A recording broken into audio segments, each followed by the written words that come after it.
యేసుక్రీస్తు నామములో మరి కూడి ఉన్నటువంటి మీ అందరికీ ప్రత్యేకమైన వందనాలు. మరి ఈ వాక్యం వింటున్నటువంటి వారికి కూడా ప్రత్యేకమైన వందనాలు చెల్లిస్తున్నాను. చాలా మంచిది. ప్రభు ప్రతి ఒక్కరిని కూడా దీవించను గాక. దేవుని యొక్క వాక్యంలో ఒక మాట మనము చదువుకొని మన సమయాన్ని ముందుకు తీసుకెళ్దాము.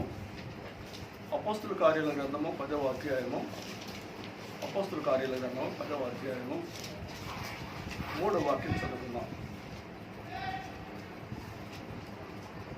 పగలు ఇంచుమించు 3 గంటల వేళ దేవుని దూత అతని వద్దకు వచ్చి కొర్నేలి అని పిలుచుట దర్శనమందు తేటగా అతనికి కనబడెను.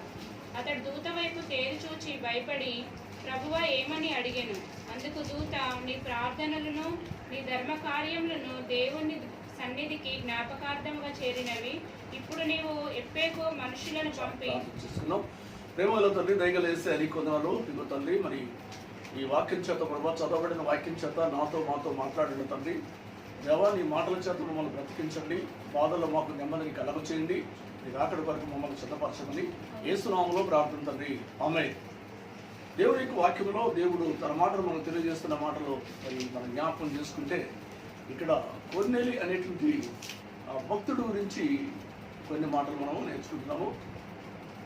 అయితే ఈ కొర్నేలు అనేటువంటి వ్యక్తిని మనం జ్ఞాపకం చేస్తే, ఆయన ఒక అన్యుడిగా మనకు కనబడుతున్నాడు.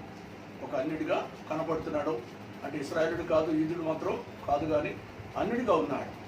అతడు మరి సైన్యాధిపతి, శతాధిపతి అని అంటే 100 మందికి అధికారి, 100 మంది సైనికులకు అధికారి అయినటువంటి శతాధిపతి. ఈ శతాధిపతి ఎలాంటి వాడని మనం గమనిస్తే, ఇతడు భక్తిపరుడు అని రాయబడిందండి. ఇతడు భక్తిపరుడు, కైసరిలో ఉండెను. అతడు తన ఇంటి వారందరితో కూడా దేవుని యందు భయభక్తులు గలవాడై ఉండి ప్రజలకు బహు ధర్మం చేయించు ఎల్లప్పుడూ దేవునికి ప్రార్థన చేయువాడు అంటాడు. ఎల్లప్పుడూ దేవునికి ప్రార్థన చేయువాడు, మరి భయభక్తులు కలిగినటువంటి వాడు, భక్తి కలిగినటువంటి వాడుగా దేవుని వాక్యం మనకు తేటగా తెలియజేస్తా ఉంది. అయితే తన ఒక్కడే కాదు, కానీ తన ఇంటి వారందరితో కూడా దేవుని యందు భయభక్తులు కలిగి ఉన్నాడు. తన ఇంటి వారందరూ కలిసి దేవుని యందు ఏం కలిగి ఉన్నారు? భయభక్తి కలిగినటువంటి వారుగా ఉన్నారు.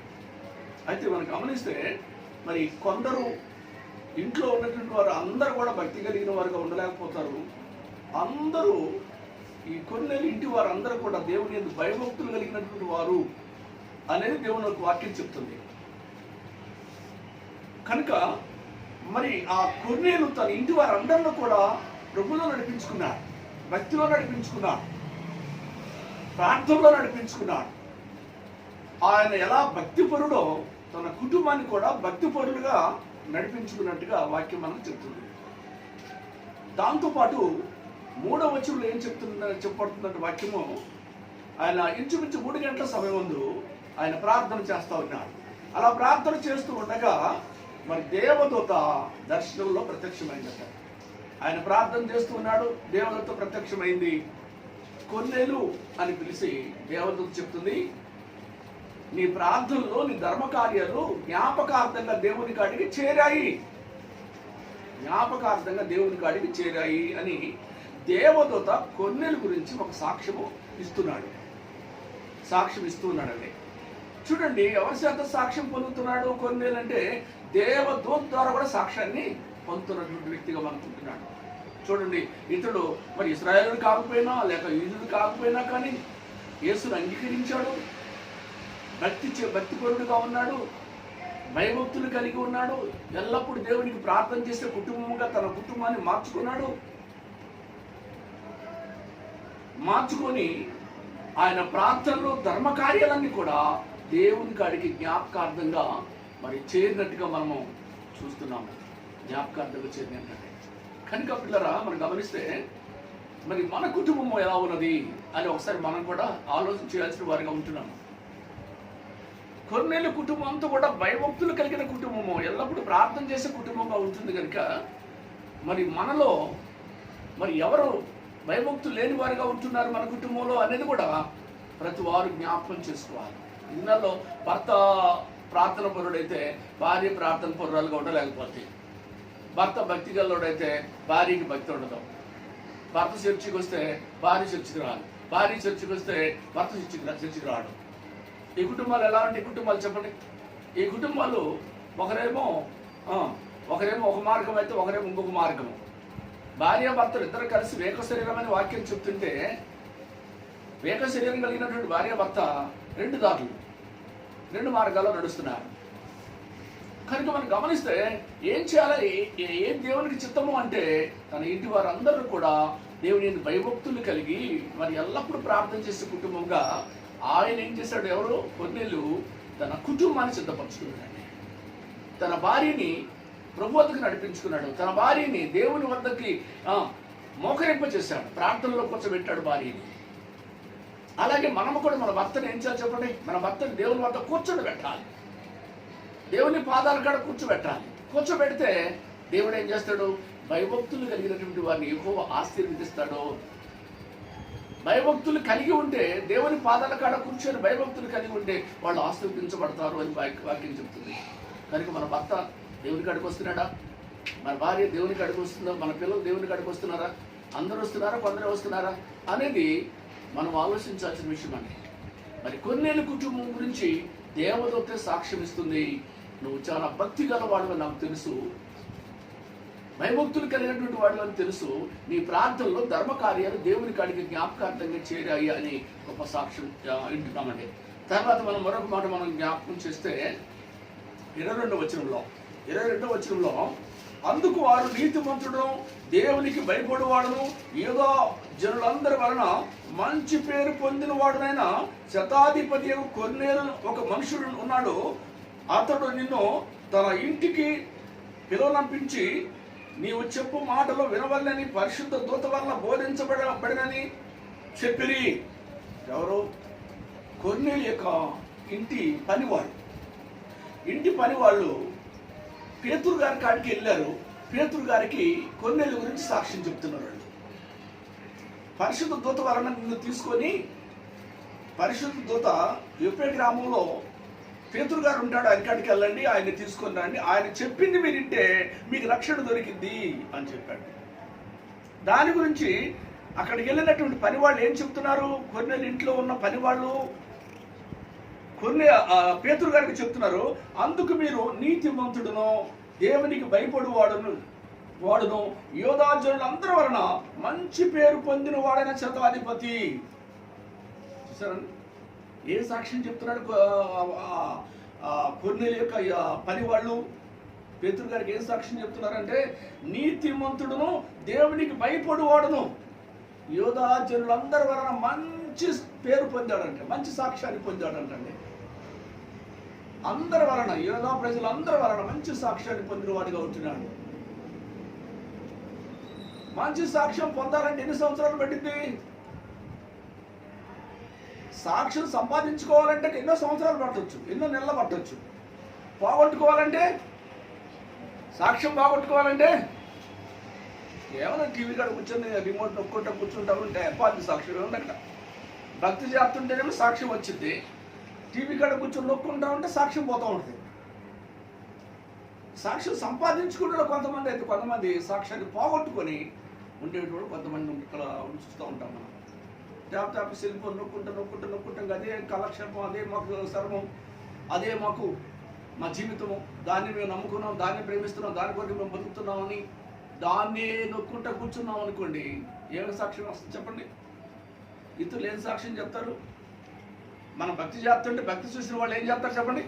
భక్తి పరుడని సాక్ష్యం చెప్తారు. భక్తి చేస్తూ ఉంటే దేవదత్త కూడా ఏం చెప్తుంది కొన్నేళ్ళ గురించి? నువ్వు భక్తి పరుడువు, నువ్వు దాన ధర్మాలు చేసేవాడివి, దేవుడికి ఆయన చేరినాయి అని చెప్పి దేవదత్త కూడా సాక్ష్యం ఇస్తూ ఉన్నాడు. కొన్నేలి భక్తి పరుడు అంటే భక్తి చేస్తున్నాడు కనుక సాక్ష్యాన్ని పొందుకున్నాడు. అలటప్పు మనిషి అయినామన్నా 100 మందికి అధికారండి. 100 మంది కూర్చుంటారు, లేకపోతే లేస్తారు. అంత అధికారం కలిగిన వాడే దేవుని పాదాల దగ్గర కూర్చుంటున్నాడు, భక్తిగా జీవిస్తున్నాడు, ఎడతెక్క ప్రార్థన చేస్తున్నాడు. అంటే మరి మనం ఎలా చేయాలి? ఏంటి బలిదాన్ని? మనకి ఏ హోదా ఉంది చెప్పండి? ఏ పేరుందో మనకి? ఏ ప్రఖ్యాతి ఉంది మనకి? లోకరీతిగా ఏముంది మనకి చెప్పండి? లోకరీతిగా మనకి ఏమీ లేదు. ఆయన అంత అధికారం కలిగిన వాడైనా కానీ తను తగ్గించుకున్నాడు, భక్తిపరుడుగా మారాడు. భయభక్తి కలిగి ఉన్నాడు. తన ఇంటి వారందరితో కూడా మంచి సాక్ష్యాన్ని సంపాదించుకున్నటువంటి వ్యక్తిగా ఉంటున్నాడు. తన పని వాళ్ళు కూడా సాక్ష్యం చెప్తున్నారు, నీతిమంతుడు, దేవునికి భయపడువాడని. ఏదో ప్రజలందరి వలన మంచి సాక్ష్యాన్ని పొందినవాడు మా యజమానుడు అని వారు సాక్ష్యం ఇస్తున్నారంటే కొర్నేలి జీవితం ఎలాంటిది, తన కుటుంబం ఎలాంటిదో ఆ కుటుంబంలాగా మనం జీవించాలని. కొర్నేలి భక్తిపరుడుగా ఎలా ఉన్నాడు, దేవత ద్వారా సాక్ష్యాన్ని పొందినటువంటి వాడు, ఇంటి వారి వలన, తన పని వారి వలన సాక్ష్యాన్ని పొందాడు, ఏదో ప్రజలందరి వలన మంచి సాక్ష్యాన్ని పొందినటువంటి వ్యక్తిలాగా మనం ఉండాలని దేవుని ఉద్దేశం, దేవుని కోరికండి. ఎలా ఉంది మన యొక్క కుటుంబం ఎలా ఉంది? మనము భక్తి చేసే వారిగా ఉన్నామా, లేదా భక్తి లేని వారిగా ఉన్నామా? మనం భక్తి చేయాలంటే ఏం చేయాలి? కష్టపడాలి. కష్టపడితే మనం భక్తి పరులుగా మారుతాం. సాక్ష్యం వచ్చింది. కష్టపడకపోతే ఏ సాక్ష్యమో రాదు రాదు రాదు. ప్రతి సమయమందు ఏం చేయాలి? నేను సాక్ష్యం కలిగి ఉండాలి, క్రీస్తుకి ప్రభు సాక్షిగా జీవించాలి అని కష్టపడాలండి. కష్టపడాలి. ఎడతెక్క బైబిల్ చదువుతుంటే సాక్ష్యం వచ్చింది, ఎడతెక్క ప్రార్థన చేస్తుంటే సాక్ష్యం వచ్చింది, ఎడతెక్క దేవుని వాక్యము ఇతరులకు మనం బోధిస్తుంటే సాక్ష్యం వచ్చింది, దేవుని సహవాసంలో మనం వెలుగుతుంటే సాక్ష్యం వచ్చింది. కానీ టీవీ దగ్గర కూర్చొని సీరియల్ పెట్టుకుంటూ, సినిమాలు పెట్టుకుంటూ కూర్చుంటే సాక్ష్యం రాదు. కానీ దెయ్యం సాక్ష్యాలు వస్తాయి. దెయ్యాలు కళ్ళలోకి వస్తాయి అనమాట. దెయ్యాలు ఏమొస్తాయి? కళ్ళలోకి వచ్చి కలవర పెడతా ఉంటాయి, నెమ్మది లేకుండా చేస్తాయి. నీ ఆత్మకు తృప్తి ఉండదు, నీ ఆత్మకు సంతోషం ఉండదు. చివరికి నీవు నీ హృదయం అంతా చీకటి అయిపోద్ది, నీ మనసు అంతా చీకటి అయిపోద్ది. టీవీ టీవీ టీవీ టీవీ కనుక సాక్ష్యం రావాలి అంటే ఏం చేయాలి? వాటి చెడును విసర్జించాలి, మంచిని మనం చేపట్టాలి. మంచిని మనం తీసుకోవాలి, చెడును వదిలిపెట్టేసేయాలి. అప్పుడు మనకు గొప్ప సాక్ష్యం వస్తుందండి, మంచి సాక్ష్యం మనం కలిగి ఉంటాం. చూడండి, అపోస్తుల కార్యముల గ్రంథం 16వ అధ్యాయము 1వ వాక్యం చూస్తే, పౌలు దేర్బోకును లోస్త్రాకును వచ్చను. అక్కడ తిమోతి అని ఒక శిష్యుడుండెను. అతడు విశ్వసించిన ఒక ఈదురాలి కుమారుడు. అతడు తండ్రి గ్రీసు దేశస్థుడు. అతడు లోస్త్రాలోను ఇకోనియలోను ఉన్న సహోదరుల వలన మంచి పేరు పొందినవాడు. దేవుని గట్టిగా స్తోత్రం. ఎలాంటి వాడండి అంటే, తిమోతి పత్రికలు ఉన్నాయి కదా, 2 పత్రికలు ఉన్నాయి తిమోతి పత్రికలో. ఆ తిమోతి గురించి సాక్ష్యం చెప్తున్నాడు పౌలు గారు, సాక్ష్యం చెప్తున్నాడు. అయితే ఇక్కడ మనం గమనిస్తే ఈ తిమోతి ఈదురాలు, తల్లేమో ఈదురాలు, తండ్రి ఏమో గ్రీసు దేశస్థుడు. తండ్రి ఏమో ఒక కులము, ఈడదేమో ఏదో కులము. అయినా కానీ తండ్రిలాగా గ్రీసు దేశస్థులాగా జీవించలేదు, కానీ తల్లిలాగా భక్తిపరుడుగా మారాడండి. అక్కడ ఇకోనియలోను లోస్త్రాలను ఉన్న సహోదరుల వలన మంచి పేరు పొందినవాడు. 2 సంఘాలండి. ఎన్ని సంఘాలు? ఇకోనియా, లోస్త్రా అనే సంఘం ఉంది, ఇకోనియా అనే సంఘం ఉంది. అతను పుట్టిన నాటి నుంచి కూడా ఆ సంఘాల్లోనే ఆయన జీవిస్తూ ఉన్నాడు. తల్లి ఈదురాలు కాబట్టి ఆ తల్లి తన కుమారుని ఎలా పెంచుకుందంటే, ఉగ్గు పాలతోనే దేవుని మీద విశ్వాసాన్ని, నమ్మకాన్ని, దేవుని కొరకు సమర్పణ, దేవుని కొరకు అవసరమైతే చనిపోవాలి అనేటువంటి ఒక తీర్మానంగా పెంచింది తిమోతిని తల్లి. అలా పెంచింది. ఆ తర్వాత అంతా ఎంత పెద్దోడు అయిపోయిన తర్వాత అక్కడ ఉన్నటువంటి 2 సంఘాల్లో కూడా చూసినటువంటి వారందరూ మరి అందరి గురించి సాక్ష్యం చెప్పట్లేదు కదా. 2 సంఘాలలో తిమోతి గురించి సాక్ష్యం చెప్తా ఉన్నారండి. 2 సంఘాల్లో ఉన్న సహోదరులందరి వలన మంచి పేరు పొందినవాడు. ఏమండి, మనకు సంఘాల్లో సాక్ష్యం ఉందా? మనకేమన్నా మన సంఘంలో ఎవరైనా పలానా సహోదరుడు ప్రార్థన పరుడు, పలానా సహోదరు ప్రార్థన పరురాలు, పలానా సహోదరి ఎంత మమ్మల్ని బాగా ప్రేమించింది, ఆమె చాలా మా కొరకు ఎన్నో మేలు చేసింది అని సంఘస్థులు మన గురించి ఏమైనా సాక్ష్యం చెప్పేవారిగా ఉన్నారా? మన గురించి సాక్ష్యం చెప్తున్నారా? తిమోతి గురించి సాక్ష్యం చెప్తున్నారండి. మన గురించి మన సాక్ష్యాన్ని ఎప్పుడు సంపాదించుకుంటాము? ఎప్పుడు సంపాదించుకోవాలో సాక్ష్యాన్ని మనము ఆలోచించాలి. నాకేమైనా సాక్ష్యం ఉందా సంఘంలో? నన్ను గురించి మంచిగా ఏమైనా చెప్పుకుంటున్నారా? మంచిగా చెప్పుకోవాలంటే ఏం చేయాలి? నేను కష్టపడి మంచి పని చేయాలి. సంఘంలో ఏం చేయాలి? నేను కష్టపడి మంచి పని చేస్తే నాకు మంచి పేరు వచ్చింది. నేను కష్టపడి ప్రార్థన చేస్తే, కష్టపడి ఇతరుల గురించి భారం కలిగి ప్రార్థన చేస్తే, అలా సహోదరి నా గురించి, నా సమస్యలు తెలుసుకుంటుంది, ప్రార్థన చేసింది, నా సమస్యలు తెలుసుకొని ప్రార్థన చేసింది. ఆ ప్రార్థన ద్వారాగా నేను స్వస్థపడ్డాను, ఆ ప్రార్థన ద్వారాగా నాకు సమస్యలు పోయాయి, ఆ ప్రార్థన ద్వారాగా నా జీవితం మారింది అని ఒక సాక్ష్యాన్ని ఇతరుల ద్వారా మనం సంపాదించుకుంటే వారిలా ఉండాలి. అలా ఉండాలంటే ఏం చేయాలి?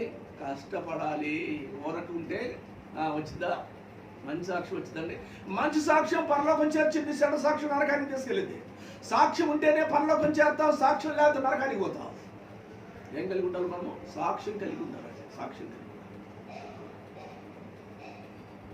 యేసు ప్రభు అంటాడు, నేను సత్యముల గురించి సాక్ష్యం ఇవ్వడానికి ఈ లోకానికి వచ్చానంటాడు. యేసు ఎందుకు వచ్చాడంట? సత్యముల గురించి సాక్ష్యం ఇవ్వడానికి వచ్చాడంటాడు. నేను విన్నాను, నేను సాక్ష్యం ఇస్తున్నా తండ్రి గురించి, సాక్ష్యం ఇవ్వడానికి వచ్చాను. అందుకని మరి ఇక్కడ గమనిస్తే మరి 2 సంఘాల వాళ్ళు సహోదరుల వలన తిమోతి మంచి సాక్ష్యాన్ని పొందినట్టుగా మనము చూస్తున్నాం. మంచి సాక్ష్యాన్ని పొందినట్టుగా. దేవుని గట్టిగా స్తోత్రం చేద్దాం. హల్లెలూయా. దేవుని యొక్క వాక్యంలో మరొక మాట మనము జ్ఞాపకం చేసుకుంటే యోహాను పత్రిక అండి. యోహాను పత్రిక 3వ పత్రిక, యోహాను యొక్క 3వ పత్రిక, యోహాను 3వ పత్రిక 1వ అధ్యాయము 1వ వాక్యం చదువుకుందాం. యోహాను 3వ పత్రిక 1వ అధ్యాయము 1వ వాక్యం. పెద్దనైన నేను సత్యమును బట్టి ప్రేమించి ప్రియుడైన గాయునకు శుభమని చెప్పి రాయినది. ప్రియుడా, నీ ఆత్మ వర్ధిల్లుచున్న ప్రకారము నీవు అన్ని విషయంలోనూ వర్ధిల్లుచు సౌఖ్యముగా ఉండవలనని ప్రార్థించుచున్నాను. నీవు సత్యమును అనుసరించి నడుచుకొనుచున్నావు గనుక సహోదరులు వచ్చి నీ సత్య ప్రవర్తనను గూర్చి సాక్ష్యం చెప్పగా విని బహుగా సంతోషించుతిని. ఇక్కడ మరి యోహాను గారు చెప్తున్నాడు. యోహాను గారు సంఘంలో ఉన్నటువంటి సహోదరులు వచ్చి గాయ గురించి చెప్తున్నారు. గాయ అనేటువంటి సహోదరు గురించి సంఘ సహోదరులు వచ్చి చెప్తున్నారంటాడు. నీవు సత్యమును అనుసరించి నడుచుకొనుచున్నావు గనుక సహోదరులు వచ్చి నీ సత్య ప్రవర్తన గురించి సాక్ష్యం చెప్పగా విని బహుగా సంతోషించుతిని. బహుగా నేను సంతోషించుతిని. సత్యమును గురించి అనుసరించి నడుస్తున్నాడు అంటాడు. ఈ గాయ అనేటువంటి సహోదరుడు సత్యమును అనుసరించి నడుస్తున్నాడు అంటాడు. సత్యమును అనుసరించి నడుస్తున్నాడు కనుక సహోదరులు వచ్చి గాయ సత్యమును అనుసరించి నడుచువాడు. సత్యం కొరకు దెబ్బలేం తింటాడు. సత్యము కొరకు ఎంత నష్టపోతాడు. సత్యమును గురించి అందరి చేత తిట్లు తింటాడు. సత్యమును గురించి అనేక ఇబ్బందులు పడుతున్నాడు. సత్యములో నడుస్తున్నాడు గాయు అని చెప్పి సహోదరులు వచ్చి దైవజనుడికి చెప్పారండి. దైవజనుడు చెప్పినప్పుడు దైవజనుడు ఎంతో సంతోషించాడంట. బహుగా సంతోషించాడంట. ఆయన సత్యమును గురించి సాక్ష్యం ఇచ్చినప్పుడు నేను ఎంతో సంతోషించి తిని. అంటే దైవజనుడుకు పిల్లలు, ఆత్మీయ పిల్లలు దైవజనుడి కాడికి వచ్చి ఫలాని సహోదరుడు సత్యంలో అనుసరిస్తున్నాడు, భక్తిలో నడుస్తున్నాడు, భయంలో నడుస్తున్నాడు, దేవుని కొరకు త్యాగంగా బ్రతుకుతున్నాడు, దేవుని కొరకు దెబ్బలు తింటున్నాడు, దేవుని కొరకు తిట్లు తింటున్నాడు, దేవుని కొరకు అనేకమైనటువంటి సమస్యలు ఎదుర్కొంటున్నాడు.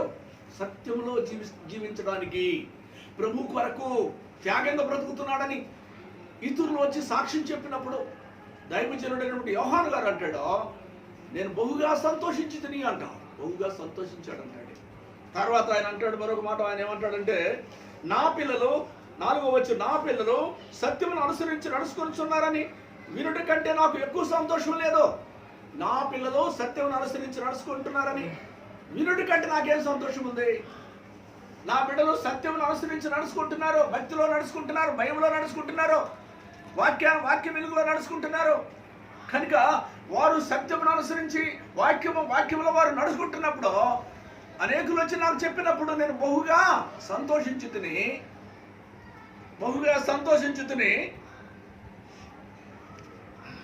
నడుచుకుంటున్నారని వినుట కంటే నాకు ఎక్కువ సంతోషం లేదు. వారు సత్యమును అనుసరించి నడుచుకుంటున్నారని చెప్పి వినుట కంటే నాకు ఎక్కువ సంతోషం లేదు. దైవజనుడు అంటున్నాడు, నాకు ఎక్కువ సంతోషం లేదు. నాకు ఏది సంతోషమో అనంటే నా ఆత్మీయ పిల్లడు, నా ఆత్మీయ కుమార్తె సత్యమును అనుసరించి నడుచుకుంటున్నాడు, బైబిల్లో నడుచుకుంటున్నాడు, భక్తిలో నడుచుకుంటున్నాడు, దేవుని చిత్తానుసారంగా నడుచుకుంటున్నాడు, చెడును వదిలిపెట్టాడు, సత్యంలో నడుస్తున్నాడు, బూతు మాటలు వదిలిపెట్టాడు, ద్వేషాలు, కలహాలు, మత్సరాలు, క్రోధాలు, యువతలు, మద్దతులు, అల్లరు, దేవదోస్తులు, ఆంబావు, గర్వం అంతా వదిలిపెట్టేశాడు. వదిలిపెట్టి చెడును వదిలిపెట్టేసి అతడు భక్తిలో నడుచుకుంటున్నాడు. కనుక సహోదరులు వచ్చి నాకు చెప్పినప్పుడు అంతకంటే నాకు సంతోషం ఎక్కువ లేదు. ఇదే నాకు సంతోషం. నా పిల్లలు సత్యమును అనుసరించి నడుచుకుంటున్నారు కనుక దాన్ని బట్టి నాకు సంతోషం. అంతకంటే సంతోషం ఏం లేదు. నాకు ఎండిచ్చిన సంతోషం లేదు, బంగారం ఇచ్చిన సంతోషం లేదు, ఈ లోకంలో కోట్లు డబ్బు ఇచ్చిన సంతోషం లేదు. కానీ నా ఆత్మీయ కుమారుడు, నా ఆత్మీయ కుమార్తె సత్యమును అనుసరించి దేవుని కొరకు ఒక త్యాగంగా బ్రతుకుతున్నారని వినుడి కంటే నాకు ఎక్కువ సంతోషం ఏమీ లేదు అని దైవజనుడైనటువంటి యోహాను సాక్ష్యం ఇస్తా ఉంటాడండి. తన సంతోషాన్ని ఎలాడపరుస్తున్నాడు, తన పిల్లలు ఎలా నడవాలని కోరుకుంటున్నాడు, ఆత్మీయ పిల్లలు ఎలా నడవాలి, తనకి రక్షణ ఇచ్చి బాప్తిసం ఇచ్చి సంఘంలో చేర్చుకొని వారికి వాక్యం చెప్తూ వాక్యం బోధించుతూ ఉన్న సమయంలో ఆ పిల్లలు మంచి సాక్షులుగా జీవిస్తున్నప్పుడు అంతకంటే సంతోషం నాకు లేదు ఈ లోకంలో. ఎందుకంటే నేను ప్రతి ఆత్మకు లెక్క అప్పగించబొద్దుండై సేవ చేస్తున్నాను కనుక ఒక ఆత్మ పరలోకానికి వెళ్తుందంటే నాకు అంతకంటే సంతోషం ఇంకేముంటుంది అని భక్తుడైనటువంటి యోహాను చెప్తున్నాడు. గట్టిగా స్తోత్రం చెబుదాం, గట్టిగా హల్లెలూయా, హల్లెలూయా. కనుక అలాంటి యొక్క సాక్ష్యాన్ని మనము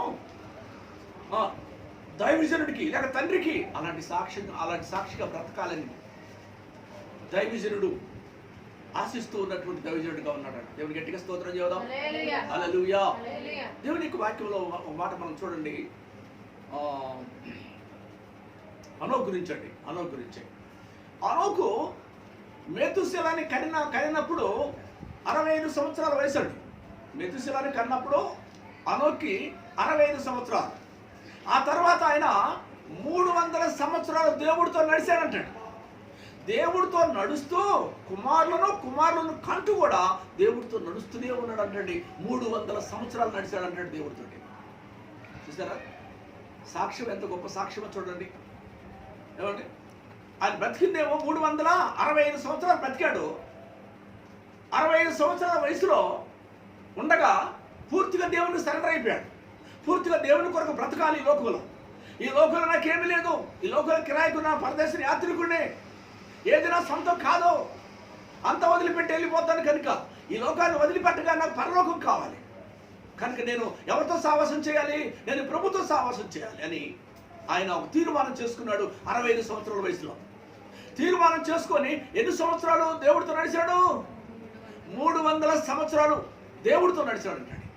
300 సంవత్సరాలు దేవుడితో నడిచాడు. దేవుడు ఆయన్ని కొనిపోయేను అని రాయబడిందండి. ఈ దినాల్లో మనం చూస్తే 4 రోజులు ప్రార్థన చేయగా నాకు చాలు, 4 రోజులు ప్రార్థన చేశాను కదా, 4 రోజులు చేశాను కదా, ఇంకా ఈ భక్తి చాలే అని చెప్పి అనుకుంటా ఉంటాం. 4 రోజులు దేవుడితో నడిచాం, లేకపోతే 1 నెల దేవుడితో నడిచాం, 1 సంవత్సరం దేవుడితో నడిచాం చాలనుకుంటారు. కానీ అనోకైతే ఎన్ని సంవత్సరాలు నడిచాడంటే 300 సంవత్సరాలు దేవుడితో నడుస్తూ ఉన్నాడు. ఎక్కడ కూడా మిస్ కాలేదు, ఎక్కడ కూడా ఒక్కరోజు కూడా ప్రార్థన చేయకుండా ఆగలేదు, ఒక్కరోజు కూడా దేవుడితో సహవాసం చేయకుండా ఆగలేదు. తన బ్రతుకు దినములన్నీ కూడా దేవుడితోనే నడక, దేవుడితో నడక నడక నడక నడక దేవుడితో నడుస్తున్నాడు. కానీ స్నేహితులు వచ్చారయ్యా ఈ రోజు రాలేలే, ఈ రోజు ప్రార్థన చేయలేలే అని అనలేదు. అయ్యా ఇదిగో మా మామగారు వచ్చారు, మా బామ్మర్ది వచ్చాడు, ఈ రోజు నేను ప్రార్థన చేయలేదయ్యా అనలేదు. ఈ రోజు నీతో నడవలేయా అనలేదు. ఆయనకి ఎన్నో సమస్యలు వచ్చాయి, ఎన్నో ఇబ్బందులు వచ్చాయి, ఎన్ని కష్టాలు వచ్చినా కూడా దేవుడితో నడక మాత్రము మానేశాడండి. 300 సంవత్సరానికి కష్టాలు రాలేదా? 300 సంవత్సరానికి ఎన్నో ఇబ్బందులు రాలేదా? ఎన్ని ఇబ్బందులు వచ్చినా, ఎన్ని కష్టాలు వచ్చినా కూడా నడక మానుకున్నాడా? సహవాసాన్ని మానుకున్నాడా? వదిలిపెట్టాడా? ఎన్ని ఉపద్రవాలు వచ్చినా, ఎన్ని కష్టాలు వచ్చినా కూడా యేసయ్యను మాత్రం వదిలిపెట్టకుండా నడుస్తూనే ఉన్నాడండి. అది భక్తి అంటే. అందుకే అపోస్తలుడైన పౌలు అంటాడు, దేవునికి గట్టిగా స్తోత్రం చెబుదాం, హల్లెలూయా. బ్రతుకుట క్రీస్తే, చనిపోతే నాకు మేలు అంటాడు. నేను ఎవరి కోసం బ్రతుకుతున్నాను? క్రీస్తు కోసం బ్రతుకుతున్నాను, ప్రభు కోసం బ్రతుకుతున్నాను. చనిపోయినా ఆయన కొరకే, బ్రతికినా ఆయన కొరకే బ్రతుకుతున్నాను. ఈ లోకంలో ఉన్నంత వరకు కూడా ఆయనతో నేను నడుస్తాను. ఆయనతో ఈ లోకాన్ని వదిలిపెట్టి ఆయన కాడికి వెళ్ళాలి. నేను, నా గురి అది, నా తీర్మానం అది, నా సమర్పణ అది. ఈ లోకంలో నాకేమి లేదు, ఇక్కడ కనువిగానే పరలోకంలో కన్ను తెరవాలి, నా గురి అది అని భక్తులు అలా తీర్మానం చేసుకునేవారు. అలాగే అనోకు కూడా అలాగా 300 సంవత్సరాలు వేసినట్టుగా చూస్తున్నామండి. గట్టిగా స్తోత్రం చేద్దాం. హల్లెలూయా, హల్లెలూయా. ఆదికాండ 7వ అధ్యాయంలో మొదటి వాక్యం ఒక మాట ఉందండి. అక్కడ రాయబడిన మాట, యెహోవా తరము వారిలో నీవే నా ఎదుట నీతిమంతుడు గనుక ఓడలో ప్రవేశించుడి అంటున్నాడు. ఈ తరము వారిలో నీవే నా ఎదుట నీతిమంతుడివే. ఈ తరము వారిలో నీవే నా ఎదుట నీతిమంతుడు కనపడ్డావని దేవుడు సాక్ష్యం చెప్తున్నాడు. నీతిమంతుడు అని నోవా గురించి దేవుడు సాక్ష్యం ఇస్తున్నాడు. నోవాహో, ఈ తరము వారిలో ఒక్కడు కూడా నీతిమంతుడు లేడు, అందరూ పాపులే. 120 సంవత్సరాలు సువార్త చేశాం, కానీ ఎవరన్నా మారారా? ఎవరు మారలేదు. వాళ్ళు మారుతారేమో, ఈ జలాప్రలయాన్ని రప్పించకుండా ఆపుదాం అనుకున్నాను, కానీ ఒక్కడు మారలేదు. కనుక ఈ తరము వారిలో ఎవరు మారలేదు, ఎవరు రక్షించబడలేదు, ఎవరు నీతిమంతులు లేరు. కనుక అందుకే ఈ తరము వారిలో నీవే నీతిమంతుడు కనుక నీవు నీ కుటుంబం కొరకు నీవు నీ కుటుంబము ఓడలో ప్రవేశించండి అని చెప్పి దేవుడు అంటాడు. నువ్వు ఓడలోకి వెళ్ళు అంటాడు. దేవుని గట్టిగా స్తోత్రం చెబుదాం. హల్లెలూయా. నువ్వు ఓడలోకి వెళ్ళి వాళ్ళ సంగతి నేను చూసుకుంటాను అన్నాడు. నీతిమంతుడు ఏం చేస్తున్నాడు? ఓడలోకి వెళ్ళమన్నాడు. పాపులందరికీ ఏం చేస్తున్నాడు? శిక్ష విధిస్తున్నాడు. వాళ్ళు ఎప్పుడైతే ఓడలోకి వెళ్ళారో, ఓడలోకి వెళ్ళిన తర్వాత ఎవరైతే భూమి మీద ఉన్న ప్రతి ఒక్కళ్ళు కూడా జలాప్రళయం చేత వాళ్ళందరూ కూడా తల్లిజాడ పిల్లజాడ తల్లికి లేక అందరూ కొట్టుకొని పోయారు జలాప్రళయంలో. ఆ మొదటి తరం వారందరూ కూడా ఒక్కళ్ళ మిగలలేదు, అందరూ కొట్టుకొని పోయారు పాపులందరూ. నీతిమంతుడు కుటుంబం మాత్రం మిగిలింది. ఏమండి? నీతిమంతుడు దేవుని యందు భయభక్తులు కలిగి మంచి సాక్ష్యాన్ని పొంది దేవుని కొరకు బ్రతికేటువంటి నోవాహు కుటుంబాన్ని దేవుడు జలాప్రళయంలో కొట్టుకొని పోయేలాగా చేశాడా అండి? నీతిమంతుని కుటుంబాన్ని తప్పించాడు, పాపులనేమో శిక్షించాడు. దేవుడు పాపుల్ని శిక్షించడానికి కరోనా వైరస్ వచ్చింది, నీతిమంతులు రక్షించడానికి దేవుడు ఉన్నాడు. నీతిమంతులు రక్షించే దేవుడు, పాపులనేమో శిక్షించే దేవుడు. కనుక ఈ పాపులు పశ్చాత్తాపం పడతారని దేవుడు ఎదురు చూస్తున్నాడు. ఈ కరోనా వైరస్ నుంచి విడిపించాలని ఆశ కలిగి చూస్తున్నాడు. కానీ మార్పు రావట్లేదు, మారు మనసు పొందట్లేదు. ప్రజలు వాళ్ళ పాపాలు ఒప్పుకోవట్లేదు, వాళ్ళ అక్రమ జీవితాలు ఒప్పుకోవట్లేదు, వాళ్ళ వ్యభిచార మత్తులు ఒప్పుకోవట్లేదు, వాళ్ళ ధనాపేక్ష వదిలిపెట్టట్లేదు, దొమ్మిలు చేస్తున్నారు, భయంకరమైనటువంటి పాప జీవితంలో జీవిస్తున్నారు, దౌర్జన్యాలు చేస్తున్నారు. ఎన్ని కోట్లు పెట్టినా ఈ కరోనా వైరస్లో నుంచి విడుదల పొందుతారా? ఏమండి? ఈ లోకంలో ఎంత సంపాదించిన అంత ఈ డబ్బు తీసుకొని మా ఈ కరోనా వైరస్ నుంచి విడిపించయ్యా అంటే విడిపిస్తాడు దేవుడు? విడిపించడు. కారణం ఏంటి అంటే దేవుని ఉగ్రత. ఆ దినాన ఉగ్రత వచ్చినప్పుడు ఆ ఉగ్రతలో నుండి నీతిమంతుడైన లోతును కాపాడాడు, పాపులందరినీ నీటిలో ముంచివేశాడు, కొట్టుకొని పోయినట్టుగా చూస్తున్నాం. కనుక ఈ సమయం ముందు దేవుడు ఈ కరోనా వైరస్ ద్వారా దేవుడు నేర్పుతున్న పాఠం ఏంటి అని అంటే, మారు మనసు పొందాలి, పశ్చాత్తాపం పడి దేవుని వైపు తిరిగితే దేవుడు ఈ కరోనా వైరస్ నుంచి విడిపించాలని దేవుడు ఎంతగానో ఎదురు చూస్తూ ఆశపడుతున్న దేవుడిగా ఉన్నాడండి ఆయన. అలాంటి గొప్ప దేవుడిగా ఉన్నాడు. అందుకంటే ఓ ప్రయాసపడి భారం మోసుకుని సమస్యలు నా వద్దకు రండి, నేను మీకు విశ్రాంతినిస్తాను, కరోనా వైరస్ నుంచి విశ్రాంతినిస్తాను. మీరు మారు మనసు పొందండి, పాపాలు ఒప్పుకోండి, విడిచిపెట్టండి, నా వైపు తిరగండి అని దేవుడు ఈ దినాల్లో కూడా దేవుడు పిలుస్తూ ఉన్నాడండి. నోవాహు ఓడలోకి వెళ్ళిన కుటుంబం రక్షించబడింది, ఓడలో లేని వాళ్ళందరూ కూడా జలాప్రళయంలో కొట్టుకొని పోయారు. నీతిమంతుడైన లోతు సోదమ గొమొర్రా పట్టణాల్లో ఉన్నాడు. ఆ పట్టణ ప్రజలందరూ కూడా భయంకరమైనటువంటి పాప జీవితంలో ఉన్నారు. పురుషులే పాపం చేసే పరిస్థితిలో ఉన్నారు ఆ కుటుంబం. భయంకరమైన పరిస్థితి ఆ దేశం అంతా కూడా, సొదొమ గొమొర్రా పట్టణాలన్నీ కూడా భయంకరమైనటువంటి పాప జీవితంలో ఉన్నప్పుడు దేవుడు ఆ దేశాన్ని అగ్ని చేత దహించి వేయాలని, అగ్ని గంధకాల చేత దహించి వేయాలని ఆయన నిర్ణయించుకున్నాడు. దేవదూతల ఆ పట్టణాలకు పంపించాడు. నీతిమంతుడిని కుటుంబాన్ని చేయి పట్టి తీసుకొచ్చి బయట వదిలిపెట్టాడు. లోతు కుటుంబాన్ని తీసుకొచ్చి బయటకు వదిలిపెట్టాడు. సొదొమ గొమొర్రా పట్టణాన్ని ఏం చేశాడు? అగ్ని చేత దహించి వేశాడు. ఏమంటే దేవుడు అన్యాయస్తులా చెప్పండి? నీతిమంతుడిని ఏం చేశాడు? బయటికి తీసుకొని వచ్చాడో పాపులందరినీ కూడా అగ్నితో దహించి వేసినట్టుగా చూస్తున్నాం. దేవుడు నీతిమంతులు అయినటువంటి మనము, యేసయ్య రెక్కల్లో ఉన్న మనకి, యేసయ్య ఓడలో ఉన్న మనకి రక్షణ ఉందండి మనకి. అందుకే మంచి సాక్ష్యం కలిగినటువంటి నోవాహును దేవుడు ఓడలో రక్షించుకున్నాడు. అనోహు కూడా మంచి సాక్ష్యాన్ని పొందేవాడు. మరణం చూడకుండానే ఆయన దేవుని కాడికి ఎత్తబడ్డాడు. గాయి సత్యమును అనుసరించి నడుస్తున్నాడు. అందుకే దైవజనుడిని సంతోషపెట్టాడు, దైవజనుడిని ఆనంద పెట్టేటువంటి వాడుగా ఉన్నాడు. తిమోతి లోస్త్రాలను, ఇకోనియాలను మంచి సాక్ష్యాన్ని పొందాడంటండి. మరి మనం ఎలాంటి సాక్ష్యం పొందాలి ఆలోచించండి. కొర్నేలు దేవదూత ద్వారా మంచి సాక్ష్యాన్ని పొందాడు. కొర్నేలు పనివాడ ద్వారా మంచి సాక్ష్యాన్ని పొందాడు. భక్తిపరుడు, నీతిమంతుడు, భయభక్తులు కలిగిన వాడు, ఎల్లప్పుడూ ప్రార్థన చేసే కుటుంబము, ఆ కుటుంబంతో ఎల్లప్పుడూ చేసే ప్రార్థించే కుటుంబం. మన కుటుంబాలు ఎలా ఉన్నాయో ఒకసారి మనం పరీక్ష చేసుకోవాలి.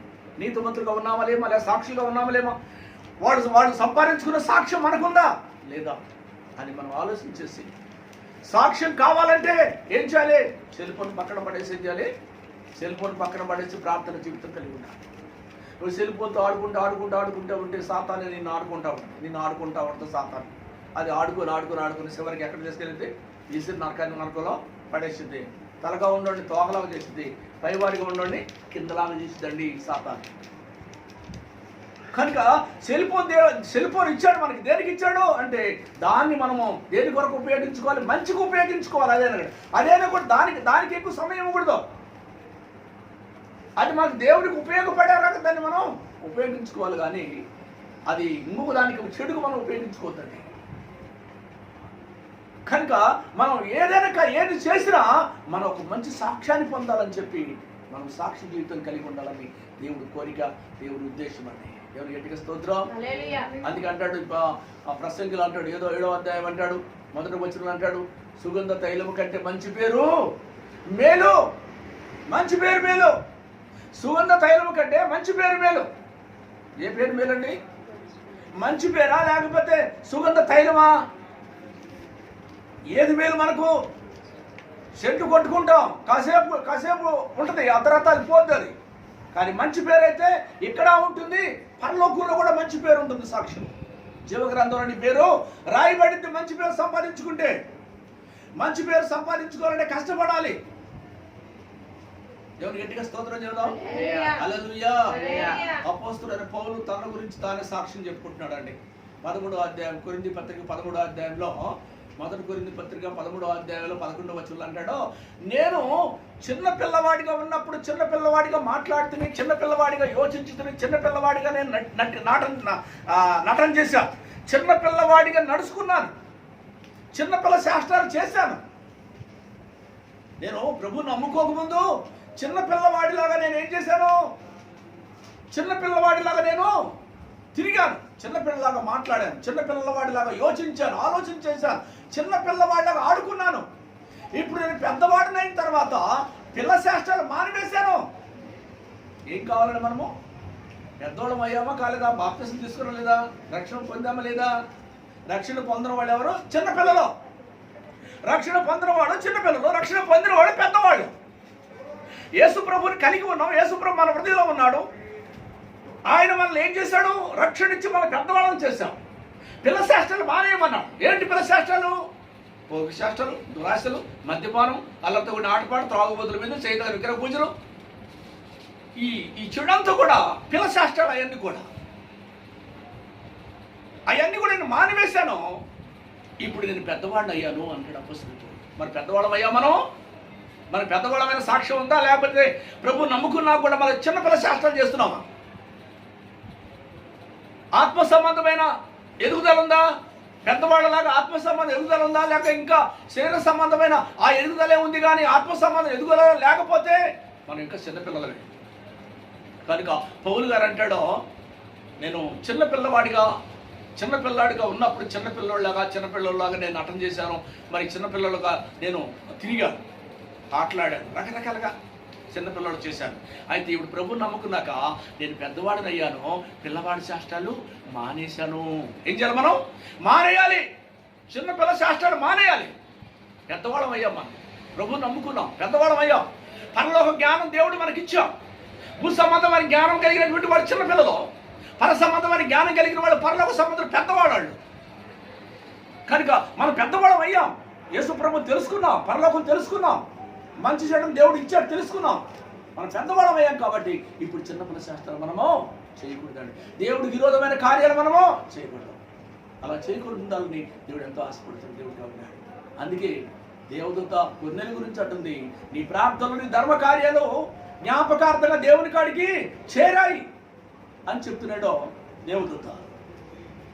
తన పనివారు చెప్తున్నారు, నీతిమంతుడు, దేవుని భయభక్తులు కలిగిన వాడు మా కొర్నేలి అని చెప్తున్నారండి సాక్షి. లోస్త్రాలోను ఇకోనీలో ఉన్నటువంటి 2 సంఘాల వాళ్ళు తిమోతి గురించి మంచి సాక్ష్యం ఇస్తున్నారు. మరి మనకు మంచి సాక్ష్యం ఉందా లేదా అని మనం ఆలోచించాలి. దైవజనుడు సంతోషపరిచినటువంటి గాయ, ఎంతకంటే నాకు ఎక్కువ సంతోషం లేదు అని దైవజనుడు అంటున్నాడు గాయ గురించి. దైవజనుడు సంతోషపరిచిన వాడు, దైవజనుడు ఆనందపరిచిన వాడు గాయ. మనం దైవజనుడు ఆనందపరుస్తున్నామా? దైవజనుడు బాధ పెడుతున్నామా? దైవజనుడు ఆనందపరుస్తున్నామా? దైవజనుడిని ఏమన్నా బాధ పెడుతున్నామా? గాయ లాంటి సాక్ష్యం నీకున్నా దైవజనుడు సంతోషపెట్టే బిడ్డగా నువ్వు ఉంటున్నావా అని ఆలోచించు. అదే దేవుని కోరిక, దేవుని ఉద్దేశం. అనోకు 300 సంవత్సరాలు దేవుడితో నడిచాడు. మరి మనం నడుస్తున్నామా? దేవుడితో నడుస్తున్నామా? లేక పడిపోతున్నామా? పడిపోతున్నాం అనేది ఆలోచించాలి. నోవాహు నీతిమంతుడు, తన కుటుంబం అంతా కూడా నీతిమంతుడు కుటుంబం గారికి ఓడలోకి వెళ్ళండి అని దేవుడే సాక్ష్యం చెప్పాడు నోవా గురించి. మనం నీతిమంతులుగా ఉంటున్నామా? నీతిమంతులం అయితే మనం ఓడలో ఉంటాం, పరలోకమనే ఓడలో ఉంటాం. యేసయ్య ఓడలో మనం ఉంటాం. యేసయ్య ఓడలో ఉన్నప్పుడు ఏ తుఫాను వచ్చినా ఆయన గద్దిస్తాడు. ఆయన ఓడలో ఉంటే తుఫాన్లు గద్దించాడు, తన వారిని కాపాడుకున్నాం. కనుక మనం నీతిమంతులు కాబట్టి యేసయ్య ఓడలో ఉంటాము, యేసయ్య రక్షణలో ఉంటాము, యేసయ్య ఆనందంలో ఉంటాం. ప్రభు దీవెన కలిగి ఉంటాం, ఆశీర్వాదాలు కలిగి ఉంటాం. చేద్దాం, దేవుడి మాట దీవించిన కాక ప్రార్థన చేసుకుందాం. ప్రేమ కలిగిన తండ్రి, దయగలిగిన మా యేసయ్యానికి వందనాలు, స్తోత్రం చెల్లిస్తున్నాం.